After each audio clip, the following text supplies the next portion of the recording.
And now that you're hungry for pecan sandies, you can eat them on the planet that makes them safe to Yeah, consume. right here.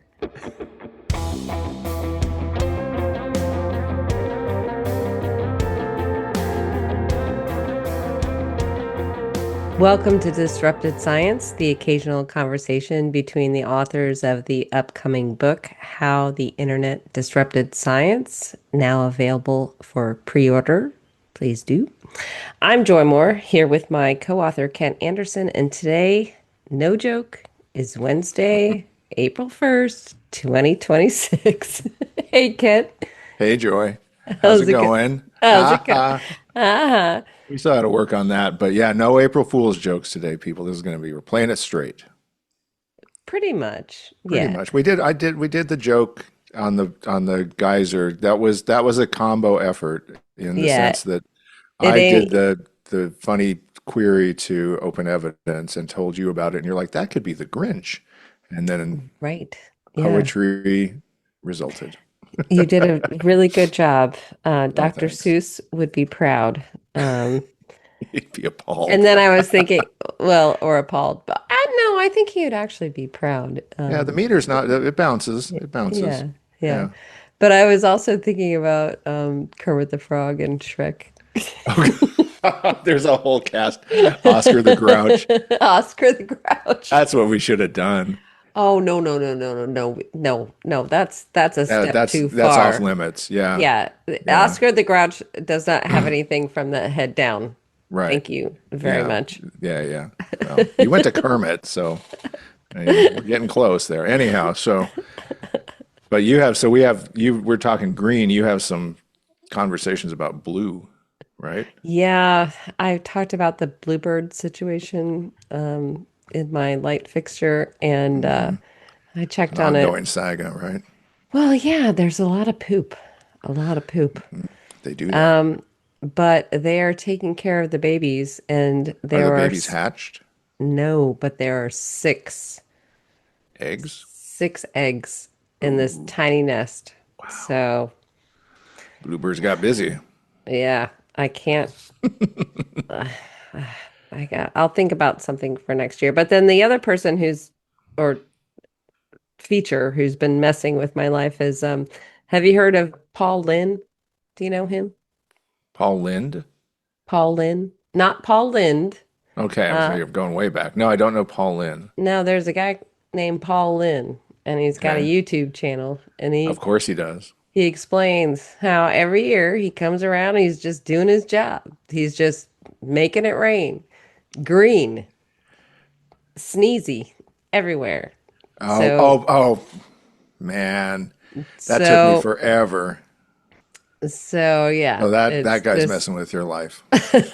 Sorry, we're a ways away from Paul Lynn coming up here.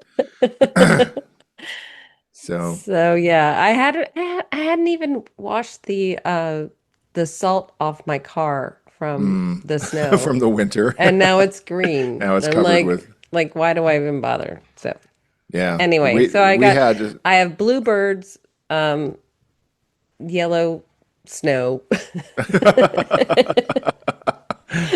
and green pollen. and green pollen. Yeah. So is most of your pollen pine pollen We've got a or lot. flowering trees? Yeah, there's a Yeah. lot. Yeah. We had But because the the pine pine trees up pollen here. is the ones where they like swoosh. Yeah, they Yeah. blow. Yeah. Those trees breathe, and we had they do it on different years. I'm not sure what I'm sure there's a pattern that somebody's discerned and knows, but up here it seems like every 3 years the pine trees will blow pollen, but like big pollen amounts. And one time we were out in a windy day, kind of breezy day, and we're watching, and all of a sudden the pine trees we could see their tops, and we would just go all this Yeah. pollen would come out, and it's like, what in the world is Mm-hmm. going on there biologically? It's just fascinating. You can see why people would get fascinated by nature. It's just like, this is that, what is going on with that living thing? And now you're making me sneeze. So, anyhow, Yeah. yeah, Well, I can't amazing. complain because they've been here before we got here. So And they'll probably be here after, to be hopefully. honest, one would hope. And the bluebirds too, with all those babies. All right, but let's talk about what you and I have been kind of conversing about this week, and the PCAST. We'll talk about that. Gave us a excuse to talk about it, and it's the idea that science is not media, and No. tech is not science, and tech is not media. We're going to talk about all those things all at once. Sound good? Sounds good.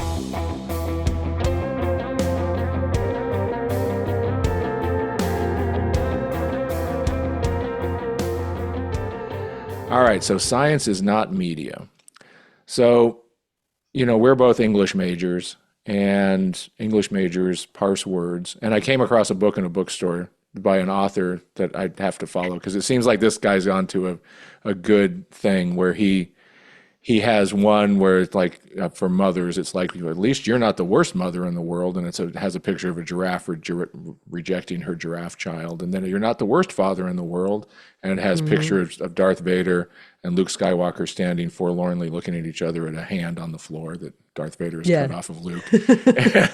And then the other book was for college job seekers, and it says at least you're not an English major. So he's got kind of this backwards humor, but technology and media have really become entangled and confused, and that's kind of one thing that you and I talk about in the book a lot. But it's one thing that I think I wanted to emphasize at the get-go is that the idea of free speech has become so confused with this entanglement of the two things, because what used to be just no, no thanks, not for us, is Hmm. now being called censorship. And with the recent things about ICE, discussing public officials or people on the public payroll in accountable roles is being equated to doxing, right? And doxing has a very different meaning to me, which is that you give home addresses and you give, private phone numbers and you do all sorts of stuff and all of that rather than just saying this is who that was, right? But Hmm. the mix of the lack of privacy, the mix of media, the power of technology, it's all become about control and platforming and extraction and unaccountable power. And there was a recent, there's a current kerfuffle, I guess, between Rene DeResta Hmm. and the author of a book, Jacob Siegel, who writes at Tablet. And a reviewer of the book said used portions of the book excerpts in his review, and I guess he generally liked it okay. And then some of those excerpts portrayed DeResta in a way that she felt was inaccurate, and she called them lies about her, and they're lies in the book, but this reviewer accidentally amplified them in his Okay. So review. let's take a pause because I Yeah. gotta catch up with you. You Mm-hmm. just went through a lot of things. I'm Um, excited. Yep. so we went from yeah, from the entanglement of tech and media to Renee DiResta and Jacob Siegel. So, who is Renee DiResta and who is Jacob Siegel? Right. So Jacob Siegel is a writer at Tablet. He is the kind of person who tries to flip every narrative into sort of a neocon version of it or a MAGA version of it. So instead of there being an investigation about Russia's involvement in the election, it's a conspiracy that's called Russiagate. Hmm. It's very anti-DEI, very anti this and that. And Renee DiResta is a writer and journalist who kind of shoots straight and is more reality based and doesn't spin those kind of narratives, from what I can tell. She Hmm. seems like the right kind of player. But anyhow, so they're having this little beef. But apparently, the reviewer agreed with DiResta that what Siegel had said in his book were inaccurate and amounted to lies about her. And so he decided, or she decided, I don't know who the reviewer was, to take the review down. And now Hmm. Siegel is crying censorship because anybody taking any information off the internet is now, or not making it available to the internet, is viewed as a censor. Right. And that's where media and tech have become so entangled that we no longer think that we have rights of refusal or rights to privacy or Hmm. rights to say no, I'm not going to put it online. That to do media, you have to capitulate to all of those lost elements of autonomy and natural rights. And so I think that's what that story I get out of that story, and many, there are many others out there where Yeah. you keep having people saying, "Oh, that's censorship." And it's like that's not. That's Well, just saying yeah, no. it's confounding, like, yeah, it's confounding a bunch of things in really interesting and complicated ways that Hmm. there's no precedent for. So that's why this is all very interesting. If you put an opinion online, that's content. Do you own it? Are you responsible for it? The platform that's amplifying it, the people who are arguing against it. So and all of it taken together becomes media Hmm. because writ large, people are going to talk about what people are talking about, what people have published on platforms. Right. So how did we get here? Let's Yeah. So, well, I think one of the things that we were talking about is, so science is not media, right? no. And one thing about media is you can manipulate it, right? And it's a, it goes along. There's a whole spectrum from, like just simply having selection bias for an audience. That's, you kind of make choices about what that audience receives and how it's done, how Uh-huh. professional it is, what type of content it is, whether it's a feature or news or sports coverage or something like that. It's That's media is curated for the Yeah, but audience it's it wants to malleable reach. too, Yeah. right? Yeah. It's malleable. And so there you can go all the way to manipulate it into propaganda. Mm-hmm. And I think so we talked about this President's Council of Advisors on Science and Technology and how they are. So then getting to that point, let's spin forward about media manipulation and kind of our chief media manipulator. And it gave me an opportunity to kind of enumerate our president's media manipulation history, which Mm. is consistent. So back when he was in the 80s, 70s and 80s, he was known by as John Barron. As Yeah, to seed he, things with the New York Post. yeah, that Yeah. was his PR person. It was him Right. But he didn't have a with a funny voice or something. And then later he was John Miller. Then later he was David Dennison. And his fake personas are described on the Wikipedia article called Donald Trump's like fake names as an open secret in New York City. hmm So then he got involved with the National Enquirer, and there were all these catch and kill stories that would hmm occur where people who, they wanted to shut up would be paid a certain amount of money. And Stormy Daniels was one of those. And then that resulted in problems later that we all know about. hmm He had Art of the Deal ghost authored, and Of course, he the doesn't. author later said, yeah, he had nothing. Donald Trump's not a great businessman. You kidding me? Then he ran The Apprentice, right? He was featured on hmm that, and that kind of resurrected his media career.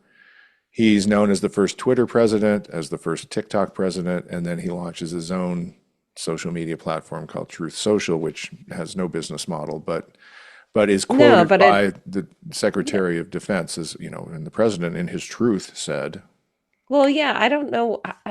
Honestly, I don't remember how the government used to put out official things, because I'm just a average US citizen and I just figured it would come down through my lawmaker and my local whatever. But now that Truth Social is the well, now it's official, him screaming on the toilet at 2 in the morning in all yeah, caps on his Truth Social. But you have this whole ecosystem now where Pete Hegseth right. and all these people off Fox News, Janine, Yeah, and it's a all of it's these a folks. it's a total free for all. So Podcast J, podcast and RFK Jr., whatever, however he gets his message out. None of Right. it is through the normal, communication channels, but it is using technology as media Hmm. to make points.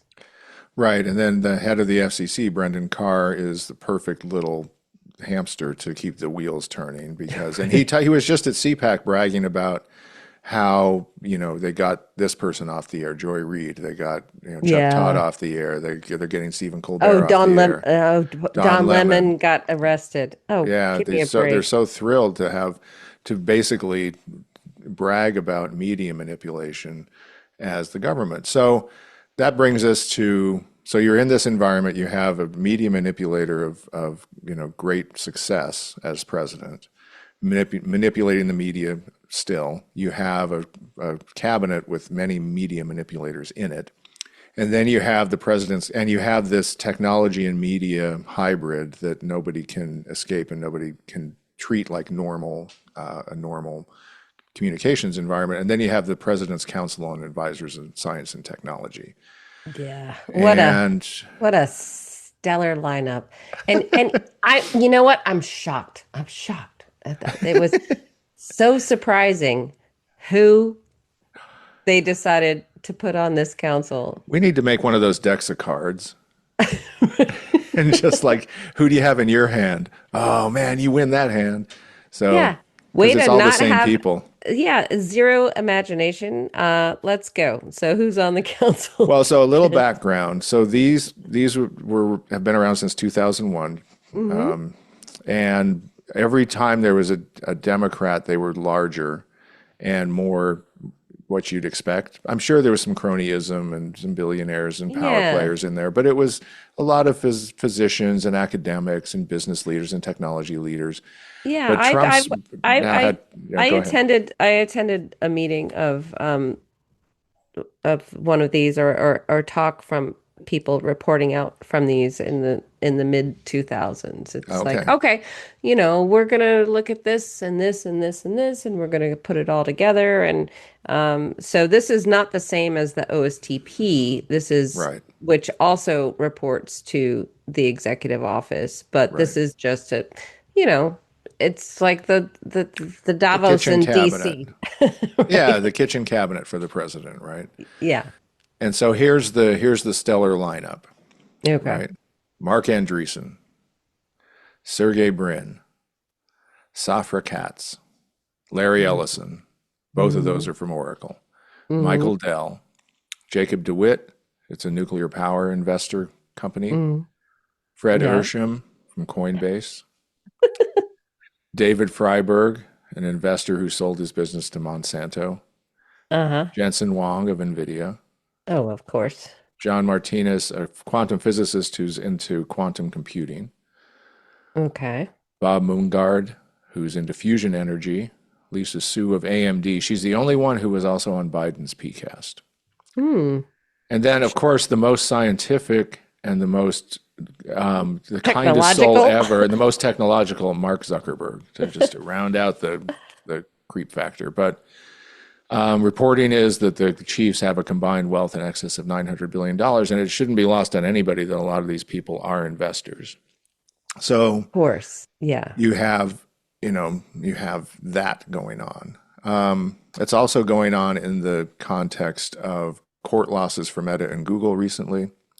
Yeah, let's talk And about that for a second yeah, because um, there have been a lot of court cases against big companies over the years. And I think this one, from the reporting that I've read and people that I've listened to talking about it, is a bit more significant in that it's not the damages like we talked about last week with our guest. Is it's like it's not the with fine. Amanda, yeah, It's the injunction, right? right, right, or the And or the remedies. if they actually have to change what they're doing to comply, Hmm. that might make a difference. Um, Hmm.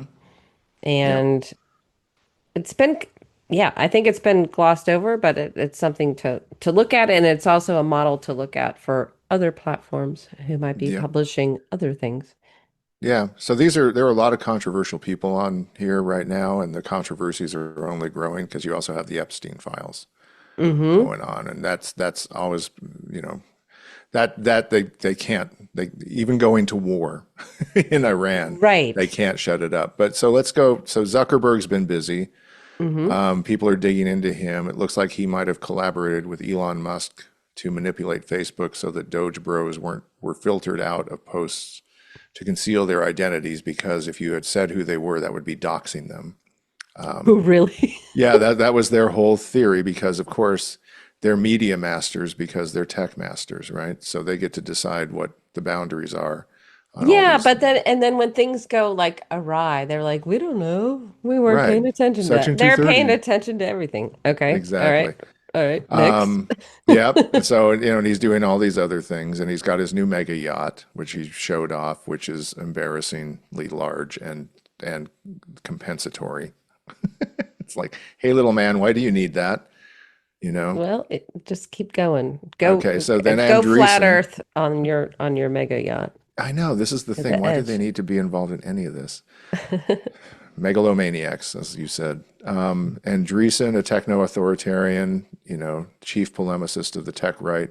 And then recently he was called out for having zero introspection and saying very pompously, if you go back like 400 years ago, it never would have occurred to anybody to be introspective. And of course, That was that's as ignorant so as it gets. funny. If you go back like I don't know till the first time somebody wrote something down, they've Right. been we've all been Well, introspective. somebody pointed out the injunction, know thyself, was carved into the stone of the temple of Apollo at Delphi around 600 BCE. So, Yeah. yeah, introspection's a thing. And, But why is he really against introspection? well, he thinks you should Because he just be has a point chewing of your way view. forward Yeah. with greed and grift and whatever it takes and just be hell bent for leather on not, don't think about it, just do it. Just, tackle. He's just a monster. It's exactly what the kind of thing a monster would say is, me not think, me just conquer, you A know? monster with a microphone. Jeez. Come on. Hey, hey, what are you saying? Anyhow, then you got Sergey Brin, who there's a lot of things on him, but more recently he was in the Epstein files, right? Shows that he Mhm. visited the private island and corresponded with Ghislaine and about attending dinners at Epstein's home. And so there's more digging to do there, but you can't Google it, I'm sure, because media and tech, you know. Yeah. And so, when you get in fusion power, you get in atomic power, you get in AI with NVIDIA, you get in and Meta and Google and all of these things, you're basically delivering a group that is about the singularity and realizing Adam Becker's worst nightmare because it's all and the techno-authoritarianism, right? So Hmm. this is not a science and technology group. This is No. a singularity dream team and a troubled one. But they're mixing media and science and tech in a way we need to parse out, Hmm. right? But they're doing it at you know, in the White House Right. with people who don't understand and pretty much don't care Well, or about who do the want to nuances. manipulate the media, right? Well, yeah, they want to manipulate the media, but they don't understand, Or care, how it's happening. right? So it's like yeah, a triple Yeah. threat of badness. Yeah. And so, one of the things you asked is, so how, and it's been talked about recently, is how are these people propped up? Yeah, why are they getting so much street cred Hmm. from the local newspapers all the way to, the CNN or and YouTube? Right. It's everything that they say is being reported out. Right. And there was a great piece by Carl Bode that made the rounds, and it's very much worth reading. We'll put a link in the show notes called CEO Said a Thing. You want to talk about that a little? Yeah, it was such a good piece, and Carl really pulled it together. I've listened to Ed Zitron's been talking about this for a while. Other people have been talking about this for a while, but Carl's piece really pulled it together. He's like, this is just CEO said a thing journalism, right? Hmm. Where it's the journalists are heavily conditioned to normalize or downplay the problem as a condition of continued employment in a consolidated ad-based media being lobotomized by US billionaires and rampant layoffs. So basically, the takeaway is they're going to report on whatever these CEOs say because Hmm. otherwise they're out of a job. And Right. It gets clicks. what CEOs say gets clicks, and then it gets boosted, and then it gets amplified, and then it gets attention, and then everybody makes ad money, and And then it gets them on the it's President's Council of yeah, and then it's a Science and closed loop of Technology. like five people who said things. Like it's Right. so stupid. Yep. Um, Yep. So, yeah, I mean, it's, what Ed Zitron said, and this is the other thing is that, the disconnect of these people with even evidence of their software's effectiveness or anything like that. They don't have to care as long as they keep pushing things around and keep the society liquefied at a certain level, then mhm. nothing can solidify against them. And so you keep everybody off balance. And that's kind of the tech media motherload that they're delivering is just everybody's off balance all the time. Hmm. And one of the things that science does is it actually grounds you, right? Because it speaks to reality. So if you had a, a group of people who were based on reality, truth, whatever the closest approximations we can get to those, because, believe me, you get into a discussion with quantum physicists and, you know, you might Hmm. not know what's real after that, but that's the Oh fun yeah, of it. I That's listen to a lot of podcasts. I'm Oh, I getting. love it. I love that kind of stuff. It's so cool. Actually, I just read where they think they just saw the first time where they actually saw a proton in both states Oh for the first time, which yeah. observed it, Schrodinger's cat would be very happy about that. But anyhow, I mean, if you had actual scientists who, physicians and biochemists and anthropologists and philosophers and psychologists and nutritionists and historians, real ones, not the, the cosplay kind, you might actually talk about things that would matter to people, like high-speed rail, green Hmm. energy, mRNA vaccines, EVs and EV infrastructure. But instead, everything comes And down those to examples are really good ones because they would affect all of us. it'd But be the people progress, who right? are in control of the media tech mafia don't want to talk about that. They want to talk about data centers and, Hmm. you know, competing with China about, this, that, and the other. Right. Meanwhile, China's beating our butts at all of those things, right?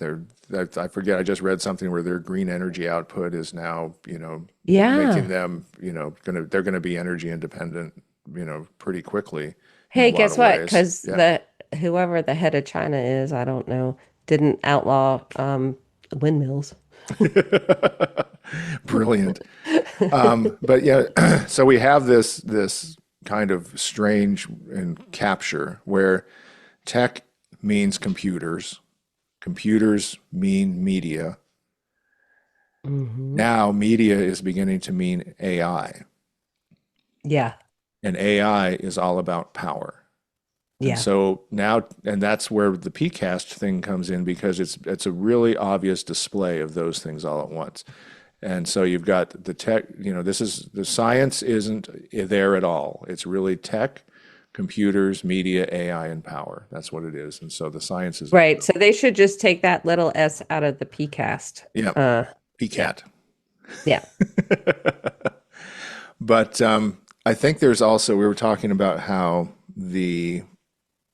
you know, it also, and I wrote about this earlier this week or last week. It seems like something's running out of steam here. Like we're reaching an inflection point, and that comes about with those court cases too, and Hmm. public perception of these guys and what the Epstein files have caused as far as the public consciousness to shift about Yeah. wealth and power and privilege. Hmm. And tech as Hmm. well, right? Hmm. Right. Yeah. People on the ground are starting to pay attention. Yeah, more and more people are questioning all of this and wondering. And I was watching one of the talk shows, and they mentioned that I think it was the Daily Show, and Jon Stewart just in passing mentioned the court case, against Facebook and YouTube, Meta and YouTube, and the audience just spontaneously erupted in applause. Yeah, I which mean, makes it really awkward timing for this new PCAST group to move the technocracy into the bureaucracy. hmm Like it just seemed like y'all aren't reading the room here. It's yeah, like, hey, let's take all the billionaires that people are starting to hate and right, then put them right. Put them with some other billionaires with people some other already people that hate. already hate. Yeah. Yeah. So it Um, seems like they're overplaying their hand, I actually. think so. Yeah. I mean, I don't know what they're, purporting to achieve, but I doubt anybody who's serious is going to believe them. Yeah. Well, like you and I were talking about, if we had the other day we were talking about if we had like $10 billion each, Yeah. I would be so in the mountains and so not talking to most people, And I would be so and on I'd be giving it away as fast as I could. There was a great quote I came across from I got a book about the Hartford Whalers, oh, okay. and it was one of the early investors in that team, and he was also an investor in the Boston Celtics, and he was fairly wealthy, but not terribly Wait a wealthy. second. Did you just say Boston Celtics? Oh my gosh, if you're on YouTube, yep. And Boston Celtics mug sighting. But and he said something about investing in sports teams is not a great investment, but he said, how rich do you need to be? You only eat 3 meals a day. Right. And that was such a 1970s, 80s, like kind of Mhm. wealthy way to be. And it's like, yeah, I'm wealthy, but come on, I'm not like too different from you. But now you have all of these megalomaniacs and narcissists who, want to try to escape the planet and kill us Mhm. all. It's something's turned. But anyhow, so yeah, having them in the bureaucracy is kind of exposing more of the problem. It sure is, and hopefully it'll be like the hastening of the end of Yep. all this nonsense. I mean, I guess it's better, and I've said this before, the more idiots they put in charge, the easier it's going to be to control for them later.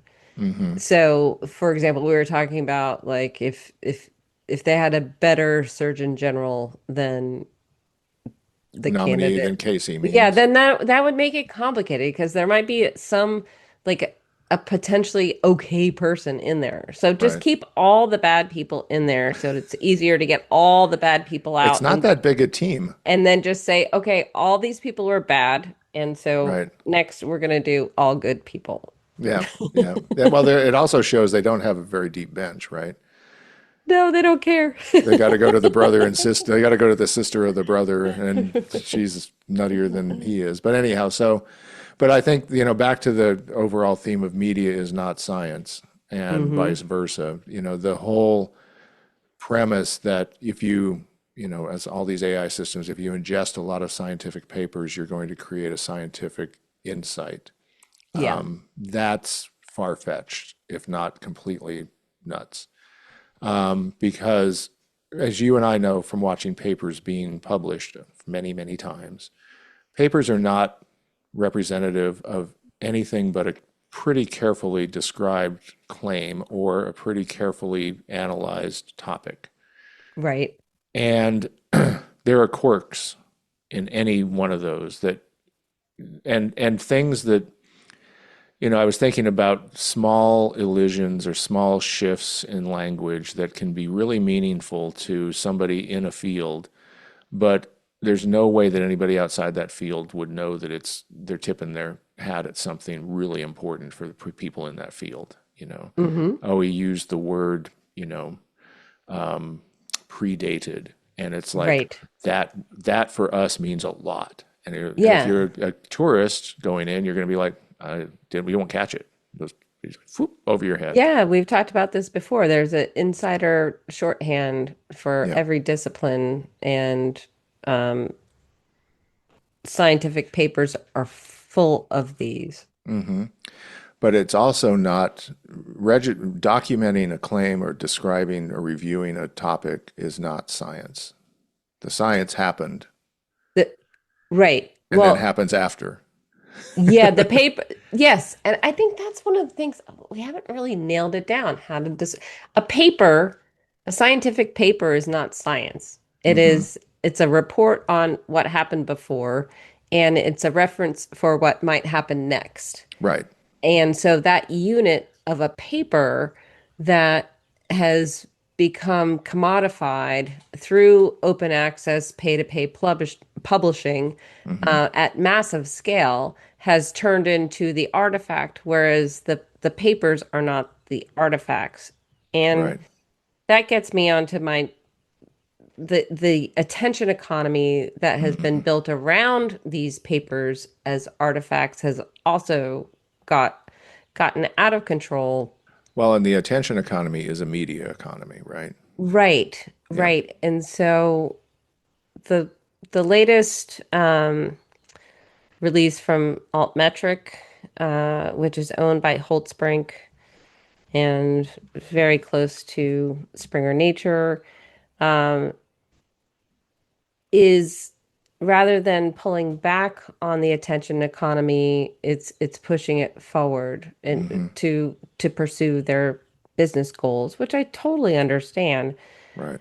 But it's so their latest is, you know, decode the story behind your research impact. So they are taking that social media mentality and pushing it forward through with scientists to say keep doing this social media stuff Right. and we'll tell you whether or not you're important. Right. And we'll do it with Whereas AI. yeah, whereas and well yeah, and they're going to do that and they're going to give you that feedback. So there's the social media push that Hmm. keeps going, and then the next one is moving into the AI in the zero click search Hmm.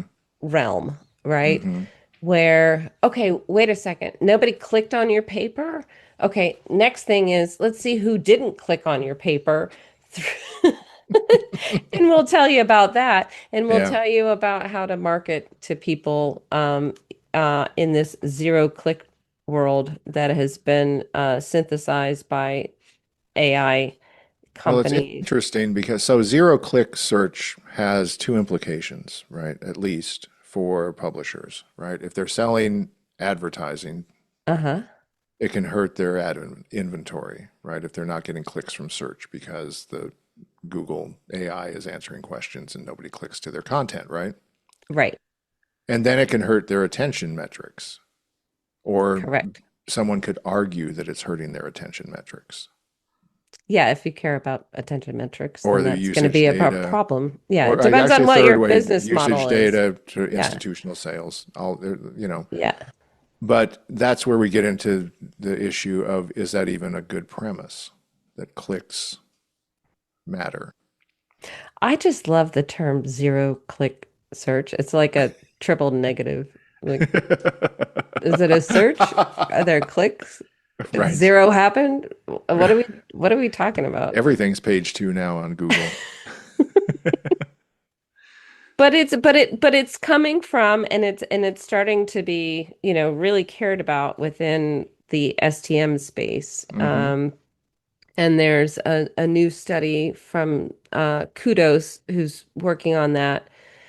But it's coming from our tradition of being fast followers from consumer media. Hmm. And so it's the inevitability. It's like, okay, rather than saying there should be more than one click to make a search by a human, let's think about our brand adoption in a place where there are zero clicks from zero humans. Right. That's going to be interesting to follow. I'm curious to see what they find in their Well, it's interesting too exploration. because if you know, clicks are not what they used to be, right? Hmm. We're living in an era where bots and crawlers, and I mean, we'd have to put up Cloudflare to to block all of these things that are trying to click through to your content and Hmm. scrape it. And so now we have this new intermediary to make sure that the clicks are not bogus. And I wonder what that's done to usage data. I'm so you just made me think about like all the years that I spent working Hmm. on counter reports. Do they Yeah. mean Oh, anything? yeah. And the bots lists and all of Well, those things. just the counter reports in general, right? Hmm. So well, yeah, we need to get another librarian back on the horn. I think I know who that one we talked to. We're gonna go out to her, but yeah, I mean it's if you really focus as a publisher on a community and with a journal, chances are you're sending out an email table of contents to everybody who cares about your content. Hmm. Because Chances are they they may had still to, get print, yeah, but and they had to tell you who they were in both cases in order right? to Right. They receive may it. be members of an organization you work within or work with. And so do all these clicks. What if it went zero click from general search engines? Does that? I don't think it's going to happen. I I mean, don't. I definitely there will be publications that will be consumed and subsumed in the zero click Hmm. AI environment. But for people who are looking for something that they know they're looking for, they're going to be there and they're going to know how to find them. Yep. Yep. Yeah. And I wonder if it's going to be the kind that don't have communities, clear community affiliations that are going to be more susceptible to this. I wouldn't say susceptible. I would say purpose built for it. Mm. Yeah. Yeah. True. True. If you True. don't have a community, you can join the zero click The soup. zero click club. Yeah. No clicks for you. All right. Well, so that was kind of our meandering path through this idea that, every time we see science talked about, it's people are talking about it like it's media. And we Mhm. need to kind of remember that science happens outside of media. It's media is one potential output from doing science, but and most people don't write papers. In most fields, most practitioners do not write papers, like 85% don't. Yeah. So, it's a completely it's a much clearer, I would argue, view of the world when you think you pull out of the media bubble and say, you know what, most of this is happening outside of media, off our screens, out of our phones, and then you Mhm. can look at the world as it is. So, Well, science is figuring things out, media is talking about it, and tech is amplifying it and monetizing it. and now we have the people manipulating it. Yeah. Awesome. All right, let's move on to discoveries of the week.